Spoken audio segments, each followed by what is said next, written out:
On the far right is Director Kelly Susewind, U.S. or Washington State Department of Fish and Wildlife.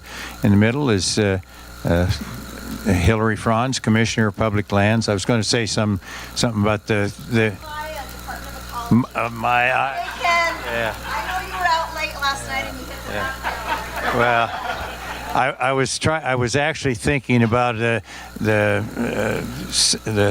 rose between two thorns is what I was trying to think of. my mind got messed up. So yeah. And of course Tom Bugert filling in for Hillary Franz from DNR. So all three agency heads have visited our small tree farm. We've had open conversations over drinks and some of Bonnie's cooking to get better acquainted. We've got to get Tom out there someday. I'm very convinced that they definitely want to help small landowners find some win-wins. While we haven't yet been able to get to a yes on our West Side template, it's also very obvious to me that their staff likewise wants to help achieve the regulatory commitments made to small forest landowners in Forest and Fish. We're likewise eager to start a similar conversation for our East Side small forest landowners around their significant forest health issues, along with achieving, of course, the Forest and Fish regulatory commitments to the East Side as well as the West Side. We very much recognize that achieving win-win is much more complex than it appears from our eyes. For example, we see the devastation of Mount St. Helens and on the Toutle River and how rapidly the fish seem to have naturally recovered, and wonder how our small harvest could have any significant impacts at all. Likewise, I've heard Maia acknowledge that ag folks are using the term big, fat, dumb buffers. I was afraid she wasn't going to voluntarily say that, so I had to speak up, and because they feel pressure to provide similar buffers as Forest and Fish. So the small landowners aren't alone in our simplistic thinking about how really complex all of this is. I've also shared with Maia and Kelly that they're a couple of the staff folks, Mark Hicks and Don Nauer in particular, are genuinely trying to help us find win-wins. They really have their attitudes right, and it's a delight to visit with them, even though we lock horns occasionally. Chris Conklin is also in the room, and he's gradually getting involved. He's now on our Small Landowner Advisory Committee panel, and he'll ultimately get involved in our template discussions. His grandmother was my babysitter over 70 years ago, and as a cousin, so I probably should try to say something good about him. He's also a breath of fresh air and positive air. Really, he is.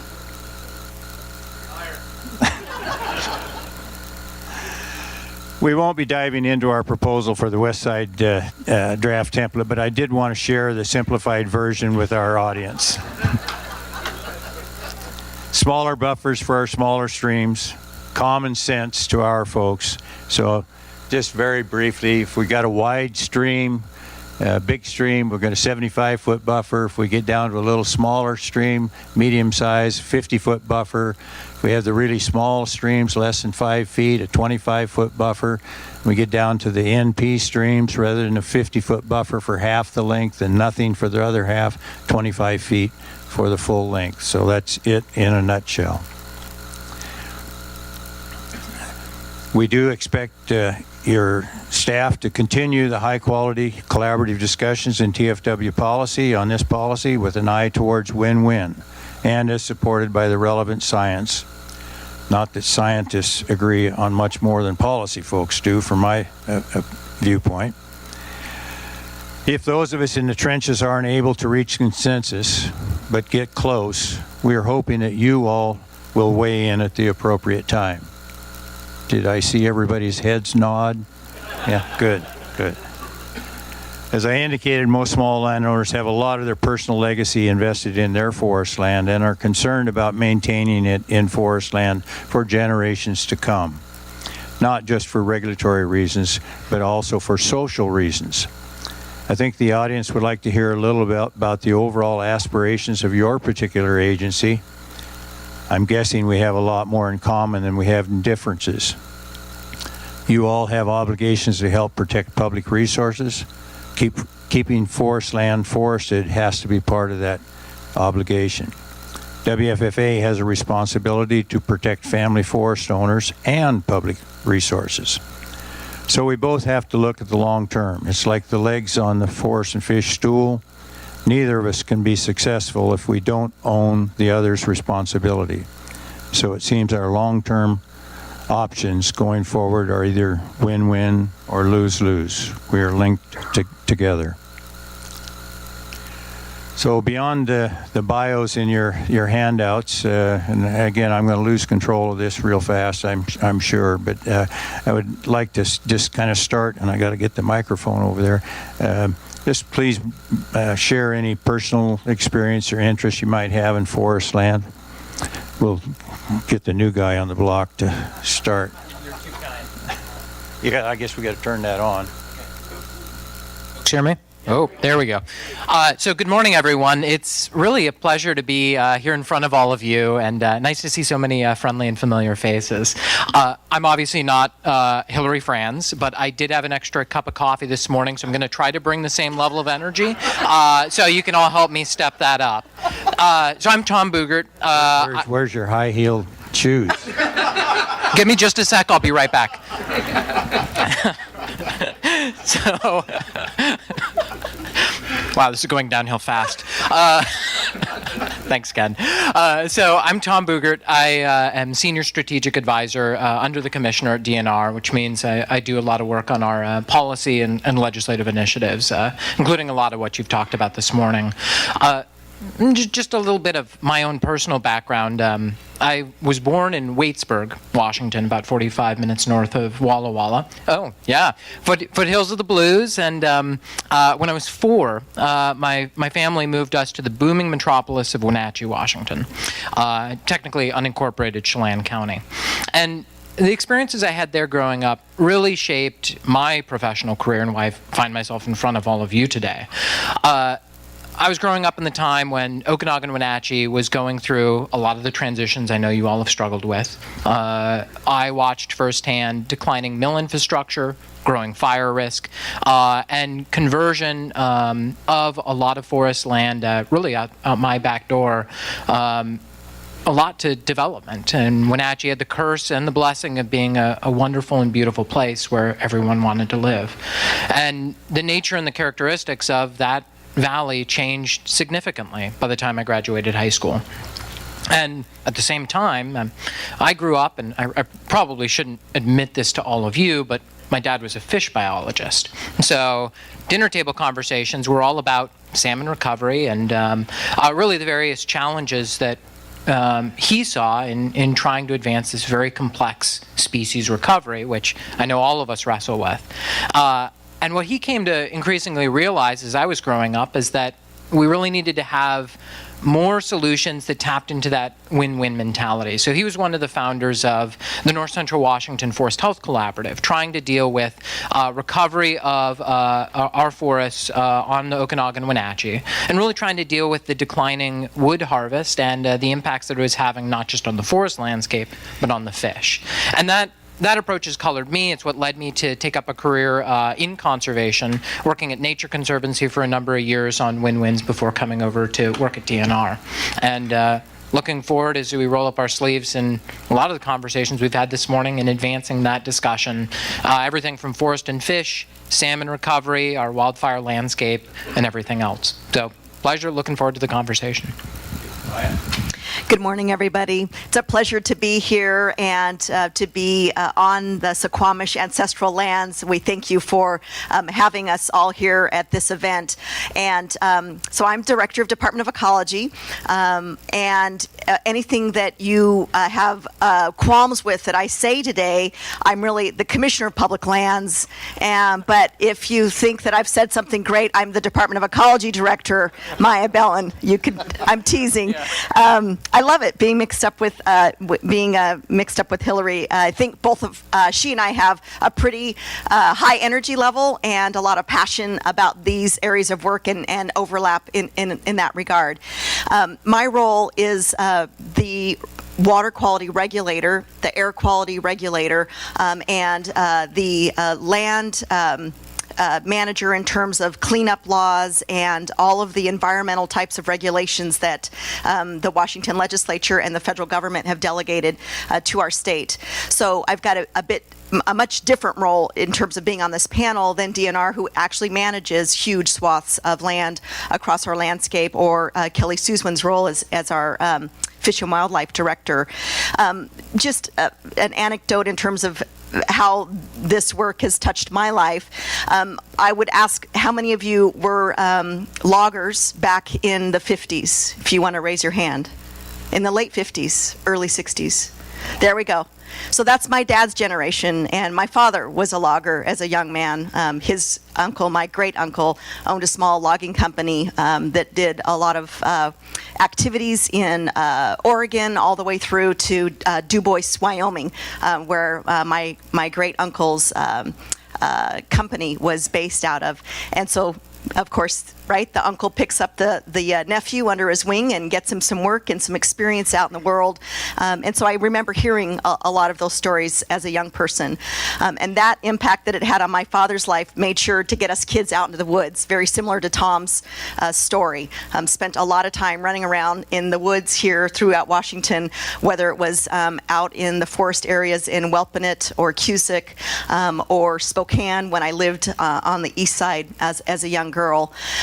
But when many of you were negotiating the fish agreements back in 1987, in those time frames, I was trying to figure out how to play hooky at Tumwater High School. So I did move to the west side and have lived on the west side for quite a long time.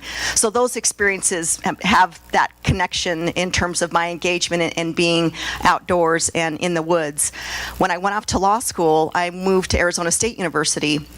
And I remember within a month or two thinking, oh my God, who could ever live in Phoenix, Arizona? There are no trees and there is no water. And I struggled for those 3 years that I was in law school. I came home every summer to get my fill of the beautiful landscape that many of you manage day to day with your ownership. And I wanted to come back. I was not going to go and get a job in Arizona. I wanted to come home to Washington State. I got offered, so this 25 years ago, about a $95,000 a year job back then as a young whippersnapper out of law school to go do some tribal environmental / regulatory work down in Arizona. I took the $25,000 a year job to come home, and I worked at the Attorney General's office, where I was hired by then Christine Gregoire, the Attorney General for the state. And immediately in my portfolio, I was assigned the kind of what they called the esoteric role at the Department of Ecology, that I represented Department of Ecology as the forest practices attorney. Why is ecology have forest practices in their portfolio? Well, quickly learned that we had co-regulatory authority with Department of Natural Resources on forest practices that touch lands with water. How many of you and your families own land that does have a touch to water, or water goes through your land? Those of you who don't, raise your hand. You're probably really loving me, those of you. The first folks that raise their hand are like, what? We got to deal with Department of Ecology. But long story short, and we'll be talking through this in our next hour with you all, Ecology has taken its role very seriously in making sure it understands the various needs of your communities in terms of ensuring that we have clean water. And clean, cool water is our goal. You've done an incredible job in terms of work from everything from culvert removal, it was talked about earlier today, to really reducing sediment infiltration into our water systems, and you've been an incredible player in terms of protecting and preserving our environment. So it's a pleasure to be here with you today. I know Kelly's connected to trees because he lives in Aberdeen. Yeah. Yeah. So I'll start with an admission. There's not enough coffee in the world for me to keep up with Hillary or Maia. but I'll put my passion on the line, just not the energy level. So you're right. That's really the question of my connection. I grew up in Aberdeen in Grays Harbor in that timber area you heard about before. Particularly my mom's side of the family they worked in the woods. Everybody I knew was in the woods, in the mill, wood products somehow. And with that, we all had a passion for the woods. I had more than a passion. It was kind of borderline obsession. Spent every minute I could out in the woods, either recreating or working or doing something. My mom used to worry that maybe I liked the woods more than I liked people. She's a smart woman. But that passion led me to a career in natural resources. And so working for this lady for quite a few years, Department of Ecology, I really believe that the outdoors, natural resources, our environment largely shape who I am as a person, and I think absolutely define who we are as a region. I really believe we live in the best part of the country. It's the best part of the country because of our natural resources and our fish and our wildlife. And so that's important to me. So I chose the career I did, and then the Department of Fish and Wildlife Director job came open, and I thought, well, time to put your money where your mouth is. If you really care, step into that. You come to a fork in the road, take it, kind of thing. And really, because I think it defines our region, and I also see us at a critical time. It's really important. We've already heard a lot of folks today, 7 generations for tribes, my grandkids. I want them to have the shot at experiencing what we all have growing up here. And we're at a critical time where that's not a certainty. It's far from a certainty. And so I want to be part of the team that makes that a certainty so that we can continue what we have here. Thank you, Kelly. So far, these folks are behaving themselves, so maybe we'll get through a few questions here. So how are small landowners helping meet the mission of your organization? I'm thinking clean water, habitat, hunting. How do you see increased population pressures affecting your ability to meet your natural resource goals? What is your vision for maintaining rural working forest lands, especially small family farms? Any thoughts? So when the question first was put in front of me, kind of what part of our mission relies on forests and small forests, I answered the question with a question to myself, what part of our mission doesn't? Right. That's a much easier question to answer because it's none. Every bit of our mission. Our particular mission is protect, preserve, perpetuate wildlife for yada, yada, yada. You don't get to that without a healthy environment. So healthy forest equals healthy environment, equals healthy people, equals healthy economies. Absolutely crucial to that. I love the reflection on Chief Seattle connection because that's one of the things that we're connected. It's all connected. That's one of my mantras going forward. I think that's where we're falling short as a society. We parse things out into little pieces and we don't keep it all connected. And in keeping it all connected, the major link in all that connection is forest lands. We will not have our environment. We can't have clean air, clean water, and healthy species without forests. So what happens on forest lands defines whether we succeed in my mission, and our mission means whether we succeed in the state as maintaining that regional thing. I think because it's all disconnected, we need to work together. It sounds almost trite, the collaborative approach, but I really think that's it. The answer to this is to make it cool to be a forester. It'll never be cool to be a bureaucrat, so let's start with that. Hey! I'd have to bring. Unelected, nameless, faceless bureaucrat. That's one of my definitions. We'd have to bring out the black hats. Yeah. And everybody laughed earlier when you talked about can we get love from those city folks? But that's the answer. We have to. The urbanite living in Seattle that doesn't hunt, doesn't fish, doesn't go in the woods, doesn't hike, doesn't do any of that needs to recognize they have a better life because of those of us that work in that arena, you all that provide that to them. When we have that and we have that groundswell of people realizing it is all connected and our presence here on this ground is what's affecting us, then maybe we can get the recognition. It really, watching the previous presentation, it hurt me to hear highest and best use is development. Short-term, dollar-wise, absolutely. Preserving our region, our character, our quality of life, it's absolutely not anywhere near the highest and best use of that land. It's exactly what it's doing now. protecting and enhancing that environment. So I'd look to that. That's how we can do it. We can work together. We got to get the 7 million people in the state to understand that we're all connected, and that hey, the people in the city need your products to build and maintain their city. You need someone to buy your products. That's a lot of those city folks. We all need each other, and let's focus on what we all agree on, what we all need, instead of picking the fight over the differences. I don't think I could have said it better than Kelly, exactly. I think the partnership piece is huge, and when I became director, it'll be almost 7 years here in the next few months, I did an exercise with my executive leadership team to look at our mission statement and our vision statement to really make sure we were thinking about what our future meant in terms of us supporting the landscape that you all live, work in, and play in. And we recrafted our Department of Ecology vision statement to say that our innovative partnerships sustain healthy land, air, and water in harmony with a strong economy. And some of the words we added in were innovative partnerships, the harmony with strong economy.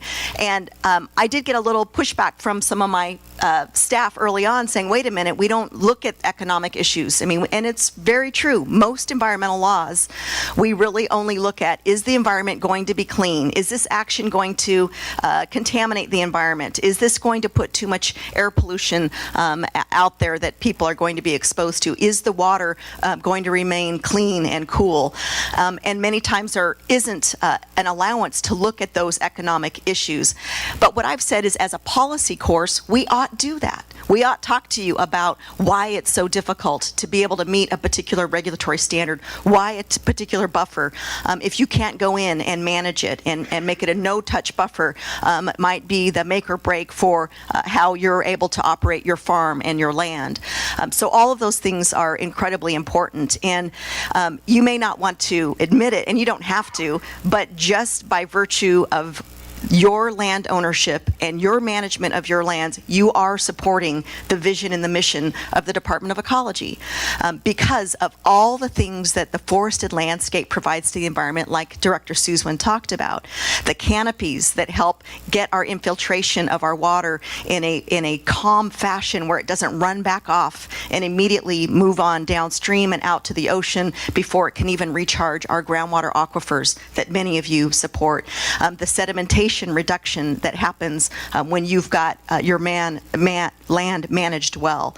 The carbon sequestration, which is not talked about very much, but when you choose to leave trees on your landscape, you are helping us deal with one of the most catastrophic environmental changes we've seen in the last 50 years, which is our carbon footprint expanding to a point where we're having trouble with our heating and our cooling unit of our earth being able to function appropriately.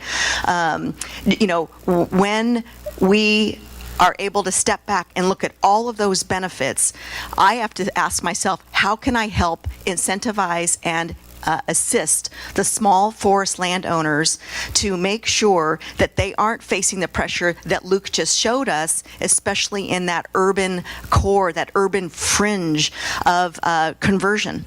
What can we do as a state to collectively understand the incredible value that is provided to the public, to our land, our air, our water, when you are able to continue to maintain your farms and your family property the way that you have done for many generations?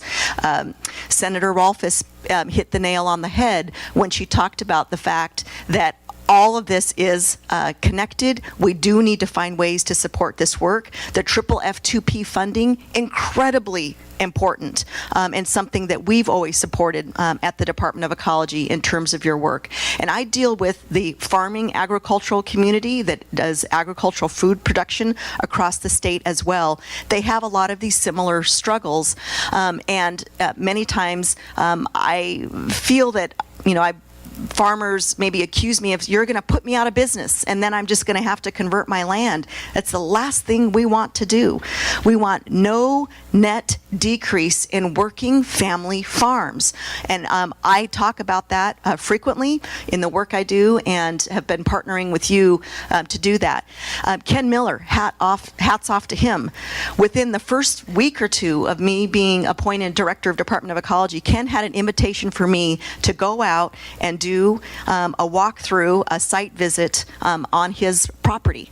And his wife was incredibly generous, and they are the epitome of showing why your work and your lifelong goals and dreams and what you inherited from your family and what you're going to pass down into the next generation is absolutely vital for our environment and for our population as we continue to grow and figure out how to manage the other things that are coming at us from climate change that are affecting the frequency of drought that affects you all, that then is a trigger or a hot spot in terms of wildfire issues. I mean, the list goes on and on and on. But that partnership, the innovative partnerships, and us understanding the economic hit that you take when you're making sure that you're trying to meet some of these very complex regulatory standards.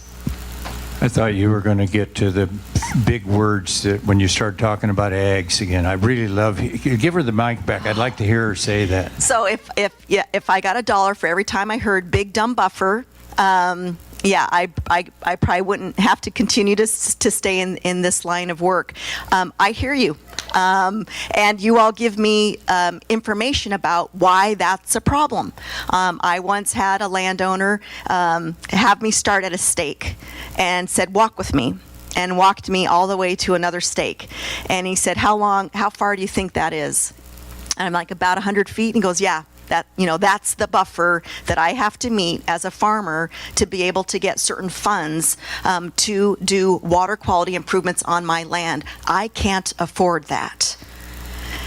A picture tells 1,000 words. Physically going out and seeing what those impacts are to you. Now, that doesn't mean that we can do things all the way up to the very edge in a way that does have the deleterious effect of huge amounts, for example, of sediment going into stream and choking out the ability for spawning and for habitat. That doesn't mean that it's okay for us to increase the temperature many, many degrees in a creek or a stream or a river that end up making our salmon go into a tailspin. And you all want the same benefits of what you had when you were a young person, just like what Kelly is saying. And so we're trying to make sure that that happens, but there are other multiple complicated issues that have been overlain in terms of how you are managing your lands in terms of some of these regulatory pieces. So am I totally averse to if no buffers at all, we shouldn't have any buffers? I'm probably going to have an issue with that. But let's talk about how we do those. Let's make sure we can manage them appropriately and get the benefit of the doubt in terms of you explaining to me, we think if we do it this way, that'll have a better improvement to temperature and sediment issues than if we do it that way. And that's what I want to look to you for your experience. I would just like to add to that. When I first got involved in Washington Farm Forestry, I think it was Carl Rustig, I don't think he's here today, was trying to characterize this dilemma, and he said, we want to protect fish and wildlife and all that stuff, and we know we can do that and still manage our lands. We just need help figuring out how we can do that. Small landowners are unique in that we can do the small stuff and enjoy doing that, because especially when we know we're really helping out. So, Tom?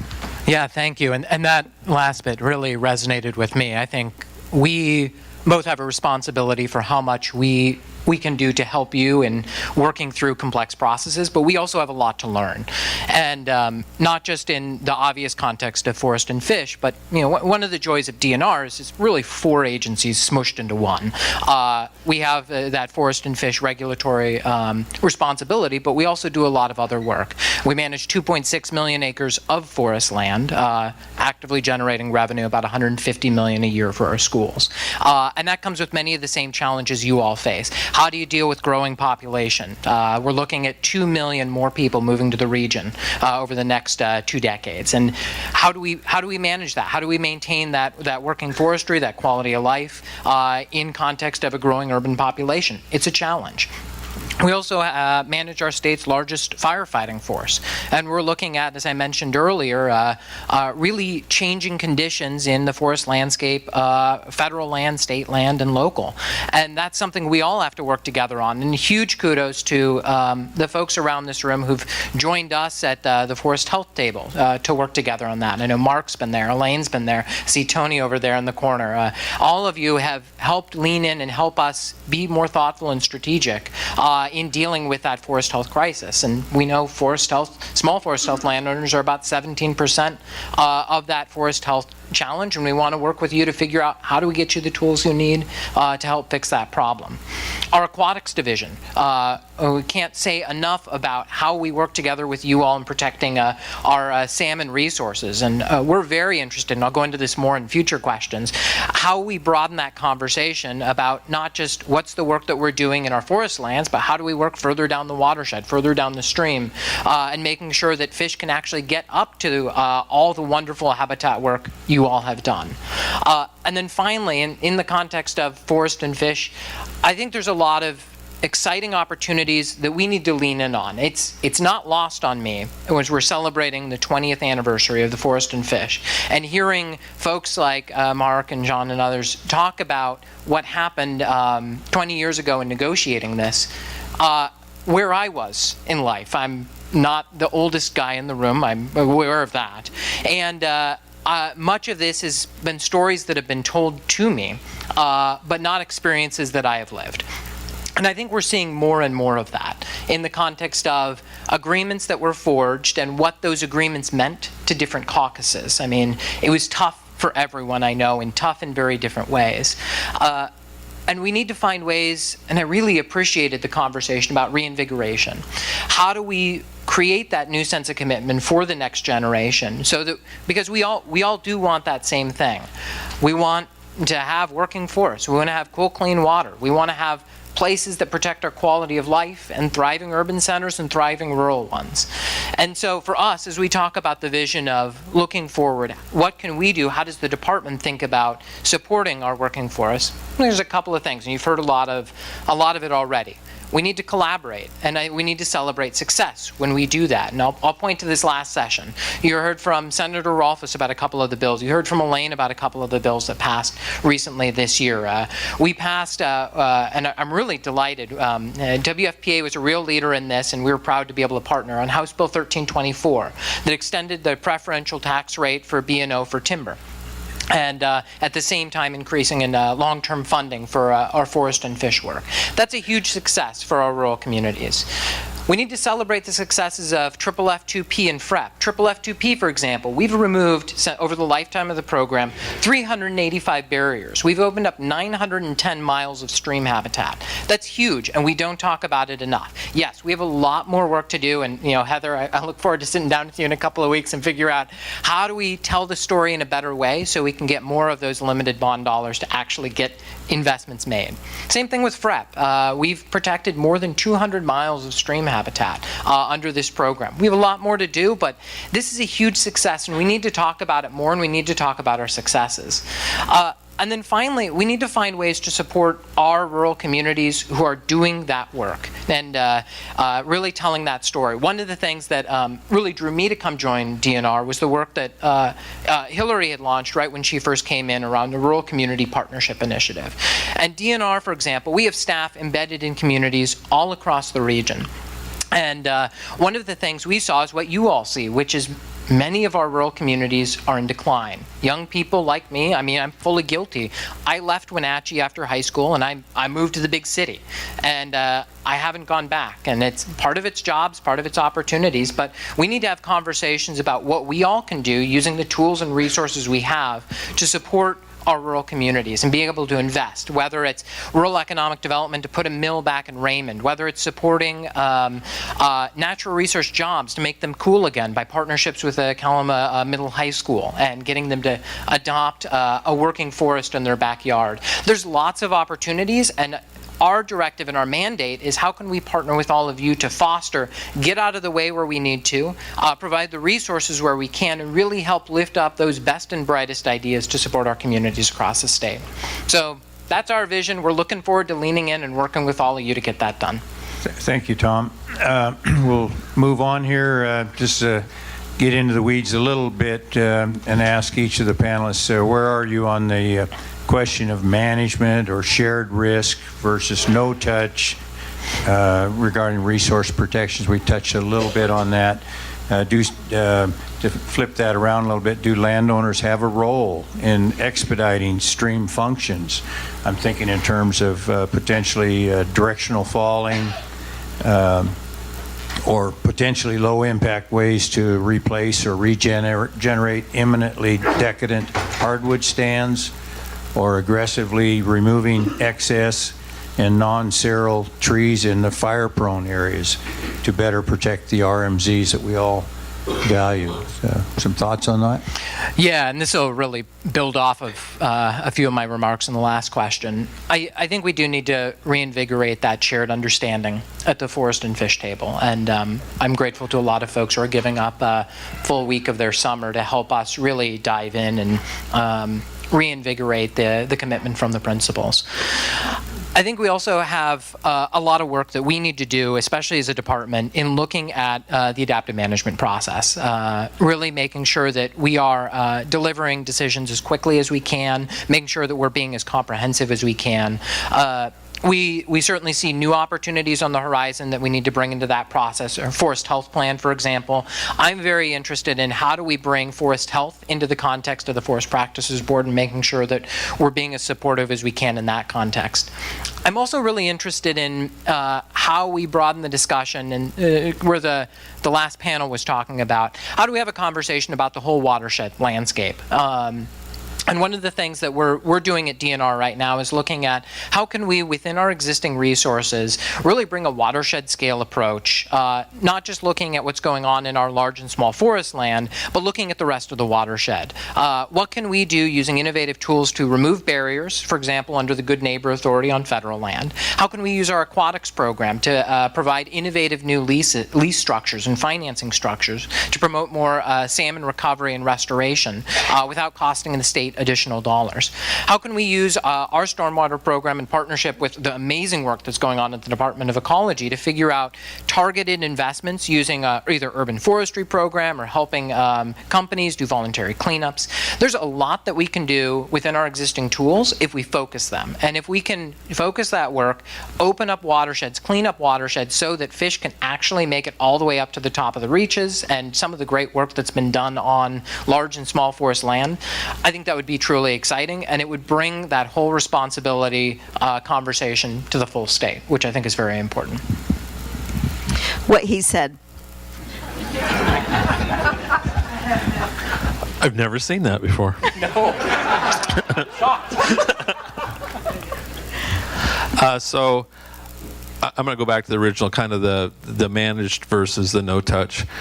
And so where I'm at is ultimately, I try to be a pragmatist. And so to me, I'm going to look at what are we trying to achieve? What are our goals? What are we establishing Maia's big dump buffers for? Sorry, had to take the shot. Thank you. It took him longer to invite me out than you, just so if that makes you feel better. And how can we achieve that? If the only way we can achieve that goal and that outcome is no touch, I'm going to be pushing for no touch. If we can achieve the same, and we want to make sure we have the right goals in mind. If we can achieve that through management, and that management brings other benefits, then let's go through management. It comes down to what are we trying to achieve? How do we achieve that? How do we benefit everybody so that everybody can stay at the table? It's not just this pie in the sky ideology. It's real. That's how we coexist. That's how you help us, we help you. So there's going to be times for no touch. There's going to be times for management. I'm going to look to our experts. Fortunately, I have your babysitter's grandson to help me do that, and make a case by, make the decisions in that way, rather than I really, despite being an engineer, hate the binary. It's one or the other, because that's usually what leads us into trouble. Yeah, I think the biggest one in that line is the large woody debris. That just seems like such a natural, from a small landowner perspective. Why wait for Mother Nature to put, if our streams are short on large woody debris as part of a management scheme in the buffers, we're willing to tip some trees into the landscape. And we haven't talked a lot about the hardwood, decadent hardwoods, pure hardwood stands. We can just let them fall apart and become brush holes, or is there some way we need to collectively start thinking about how we can address that? And certainly has already been touched on the forest health on the east side. We're just leaving fire wicks, and we've got to find a way to better manage our RMZs over there to actually protect the RMZ. So, Maia, Well, so I will jump in on the adaptive management piece, and just going to harken back to 20 years ago when the Timber Fish and Wildlife Agreement was reached. At that point in time, Department of Ecology, who was and is still the water quality manager, so that's how cold we keep the water and making sure that it's clean, either from contaminants or sediments, etc. Department of Ecology said, we are going to give this program a shot.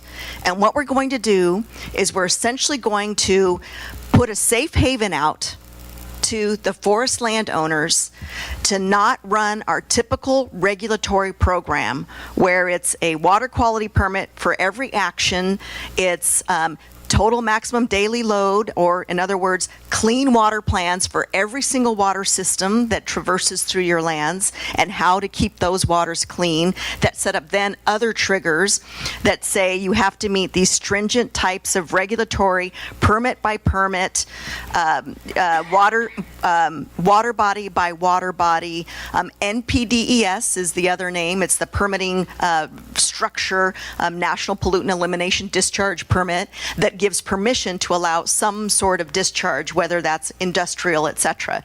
It said, we are going to put that program on the shelf to give this program and this collaboration that Mark Doman and everybody talked about earlier a chance. We're 20 years into that, and a lot of the pieces that our agency is looking at to be able to say, can we continue that program, is a lot of the science that you heard about earlier from Luke and other folks, that is how we're managing these lands, meeting those criteria. In the big picture, in the big scheme of things, do we still have clean, cool water? And of course, incredible benefits have happened, including all of the forest roads that were eliminated, 4,000 miles of forest roads eliminated, 28,000 miles of forest roads upgraded across our state, greatly diminished the big problems of sedimentation. We've had many culverts removed or repaired. That's incredible to reducing fish barriers. Something, though, that is weighing on me is temperature issues. And that is a huge struggle that we're working through the math and the science on, and working with the policy group at the Forest Practices Board and TFW. But I'm at the point where we're at the 20th year right now in 2019 of the Clean Water Act assurances, which is the let's shelve this and let this process get a chance. But I have to make a decision, is it working the way we thought it would? And so by the end of this year, I have to determine whether or not to extend those clean water assurances, saying, federal government, because I run their program, federal government, leave my state alone, leave my forest landowners alone, small and big, because we have a system that's working, it's unique for our state, and it's benefiting and keeping our water clean and cool. It is going to be an interesting time these next several months. I've scheduled myself to actually attend the Washington Forest Practices Board meeting in August, as well as in November, because of how important this is, to hear from the community and understand where we're at. But I do have to look at all the math and science in front of me, listen to the policy, including what your engagement is on this, to say, what is the next step? And the next step is adaptive management. And if we're able to put some tools on the table, if we're able to put some allowances out there and some flexibility to put what you've learned into real-life work on your lands and across the forested landscape to show that we can continue to maintain clean and cool water, then I'm going to have some leeway to be able to say, let's continue to shelve that traditional, very restrictive approach and keep the flexible engagement that we've had for the last 20 years. I take this decision very seriously. Every few weeks I've been having meetings with my forest practices staff, Mark Hicks included, Rich Dunges, my policy advisor, to get tutorials on all of the science that's been getting done. Straight up, I am going through the details of that science. I'm asking the pros and cons, what you've said that you like, what you don't like, what WIFPA likes and doesn't like. And at the end of the day, I'm going to have to make sure that whatever Clean Water Act decision we make is something that incorporates all that, but also doesn't get us sideways with those federal clean water standards that I've been charged with implementing. Thank you. So we're going to combine the last two questions and talk about this squishy thing called social license. And there's two sides of social license. I know you as the departments have a social license. I've seen that up close and personal on the bear issues with WDFW, where I'm quite confident WDFW really wanted to be more helpful and more proactive, and then because we didn't have the department didn't have the social license, we ended up getting sued and that whole mess, and it got broke, the nightmare scenario that all of us fear. I've heard people that have traveled to other countries and they come back and they talk a little bit about forestry, and some of them have taken those forestry tours and recognize that in a lot of places in the world, a forester or a forest landowner is really a revered person that's looked up to, and that's not the case here. As much as we think quite well of ourselves and what we're doing, we don't feel that. We don't feel the love. I'm thinking, I've always been frustrated. I see WFPA doing some really great advertising out there about forest and fish, but they're alone, and they're viewed with some level of skepticism. And for you to have your social license and us to have our social license, it needs to be, I think, a more solid story, including with the tribal folks. So could you just talk about social license, your own, or maybe ideas you might have on how we can build on our social license? Well, for me, I think you touched on it, and it needs to be our collectively social license again. And you're right, it is absolutely critical. The folks, I've only been in the position for a few months, and the folks I think are already getting tired of hearing me talk about it. I talk about it as relevance, another term for the same thing. People understanding the whole system, know what we do, why they benefit from that, trust us to do it, and then invest in doing it. We need that overall. The original question talked about social lions, and for ours, bears, elks, wolves, seals, sea lions. It's like, man. That's right. Yeah, so I can't deal with any one of those without social license. Every place I get in trouble on any one of those, it's because of social license. It's because of that, or lack of relevancy, lack of understanding. And so I'm coaching myself and our team. We need that license, or we're not going to be successful. And that's so we can come in with the science, and if we're absolutely right and we don't have that social license, we fail. So it really is that. And that's when we get back to the earlier science versus negotiation. When we have the social license, those come together. When we don't, they're separate things, and we stumble and fall. So I'm open, wide ears to all ideas on how we gain that.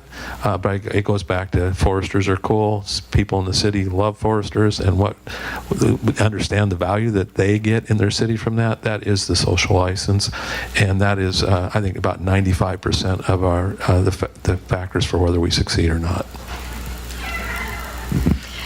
So I agree with a lot of what Kelly said, and if you ever want to have the ire of the public really rain down and feel like maybe you're not popular and that people don't like you, volunteer to be the director of the Department of Ecology for 1 week, and then we will get along just well. You are actually superheroes and beloved compared to sometimes my particular position, because I do have to take really tough positions and make tough decisions on issues that the public is watching, and they have their opinions, whether right or wrong, whether calibrated left or right, or green or purple or blue. And so at the end of the day, I try to kind of set those things aside and say, what is the best benefit we can provide to the environment while understanding all of the nuances and complexities of your particular world. So I think that one thing that I've done, and Kelly's trying to do it as well at Fish and Wildlife, is how we communicate and talk about things means so much, down to a word. And many times my agency, Department of Ecology, does so many great things, but they're kind of hidden away. We get on to the next thing and we move on. We don't celebrate it. We don't talk about it publicly. We don't explain to the public what an incredible benefit we provided to X small community down low in a basin that gets flooded out every year during a major rain event. And when we put a floodplains by design project in their community, or north or upgrading of their community, that they didn't have a flood for the first time in 15 years in a row. We don't say it. We just say, yay, they didn't have a flood, great, we got to move on to the next community. And we've been trying to stop, slow down a little bit, and explain, as I do my neighbor who hangs out and waits for me to check my mail at the end of the day, and he's always kind of waiting, what did you do today, Maia? Did you clean up Hanford today? I heard it went from 56 million gallons of waste to 56 million minus 3 gallons of waste that you sent to a pilot test project. If I can talk to my neighbor Terry and explain to him in words that he understands what I accomplished at work that day, then I know I've been able to tell that story and highlight the benefits. We need to do the same with small forest landowners and the work that your association does. We need to get a graphic where we can show a regular person that lives in a family home, a 2-bedroom or 3-person home, how much wood created their house. What percentage of wood built their home? What the pieces of furniture that are in their home they're relying on that come from your industry? And then add up the other things that, oh, and by the way, when they did that particular harvest, here's how much was left. Here's how much carbon was sequestered, not just in the forest, but through your home. And by the way, here's how they removed a culvert that was something that they inherited for many generations ago. And now there's fish passing through their stream that hadn't for X amount of years. Simple graphics, visuals, discussions, going out, shaking people's hands, and explaining the great work that you do. And so I'm supportive of collaborating with you all to make sure we're describing it that way, so that urban center, that core that you maybe think has resentment about your work or just wants to force conversion and move you out of what your particular needs or your lifestyle is, that they can stop and think for a minute what great neighbors you are.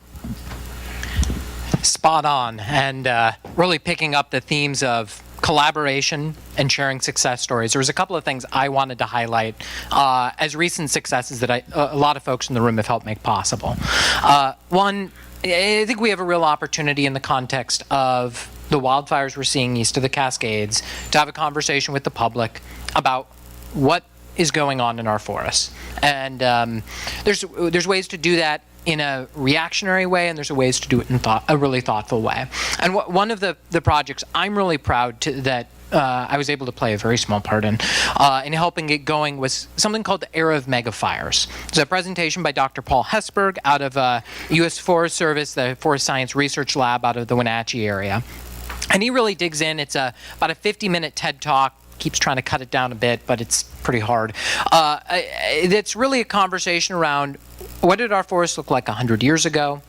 What do they look like now? What are they going to look like in the era of drought and climate change and more population growth? And what does that mean for us in the context of fire? And it's really a conversation that anybody on the street can understand, and it's something that really helps bring home the choices that we've made, everything from growth to zoning, to wildfire suppression, oversuppression, forest management, good and bad, that whole range, and have that nuanced conversation with the public. Go take a look at it on TED Talk. If you haven't seen it, I highly recommend it. It's worth every minute. And in the spirit of celebrating success, this project was possible because the legislature invested in this 2 years ago to have a public conversation. We had another success recently in the area of prescribed fire. And that's, I know, a topic that many of you, especially landowners east of the Cascades, have been very interested in. And I was really proud to partner with DNR at the time, I wasn't there, and WFFA. Heather was extremely helpful, and so was Elaine, in helping pass a bill that, as part of it, included a public education and notification component around using prescribed fire. What does it mean to have a well-managed, actively managed forest that can be resilient in the face of a fire-dependent landscape? Another project that I'm really looking forward to that WFPA has led on, that's going to be coming together, I think this summer, Mark, correct me if I'm wrong, is actually taking logs from the Jolly Mountain Fire and doing an art exhibit at the Pacific Science Center in downtown Seattle. I'm talking with the public about fire, fire impact, and what that means for the fire landscape. And that's a pretty exciting project to really bring home to people who may not get outside of the Puget Sound core to understand what's going on in other parts of the state. There's a lot of stories like this. We need to do a better job of sharing more of these, of investing in more of these, and working together on them. Some of the ones that I've seen that have been the most successful are the ones that bring together agencies like DNR, Ecology, DFW, alongside timber landowners, either WFPA or WFFA, and the conservation community, WEC, TNC, Forterra, TPL, others who are doing this work. And there's so many exciting threads that I think we have to really be able to have that conversation. What does working forests look like? What should it look like in the context of this landscape? And what happens when we make the wrong choices? What are the consequences we see? So looking forward to more of that. If you have other good ideas, bring them to us. We're ready to help invest in them, help bring them forward and have that conversation. And just thank you. Thanks for letting us have this conversation.